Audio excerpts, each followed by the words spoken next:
పప్పు అయితే ఉడిగిపోయింది. దాంట్లోకి ఒక స్పూన్ కారం వేస్తున్నాను. ఎక్కువ పచ్చిమిర్చి వేసుకున్నాను కాబట్టి. అలాగే పసుపు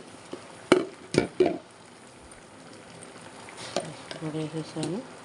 ఇందాక ఉప్పు వేసేసాను. ఉప్పు వేసిన వీడియో అట్లేదు చూసేది. రుచికి సరిపడినంత ఉప్పు కూడా వేసేసాను. పప్పు కూడా ఉడిగిపోయింది.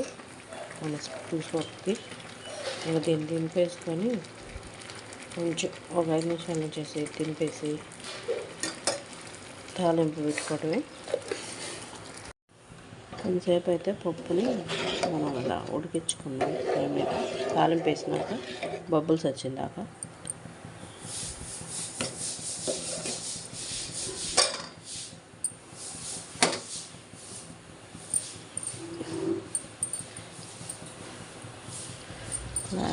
ఫైనల్గా అయితే కొత్తిమీర వేసేస్తున్నాను.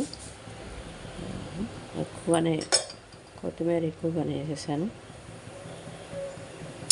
మన పప్పు అయితే వేడిగా రెడీ అండి.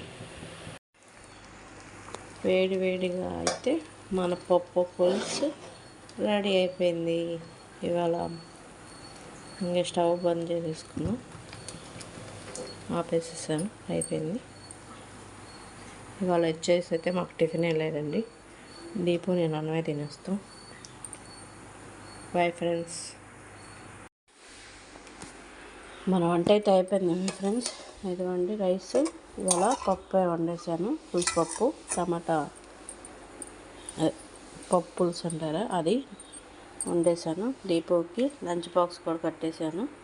7:40 అయింది. అదే 7:40 అయింది.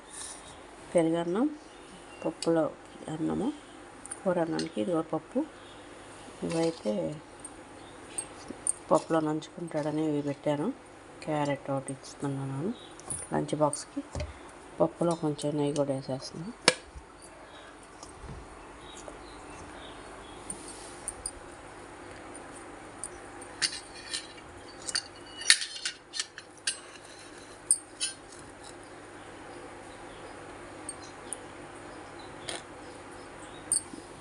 ఈ పప్పు చాలా బాగుంటుందండి, పులుసు పప్పు.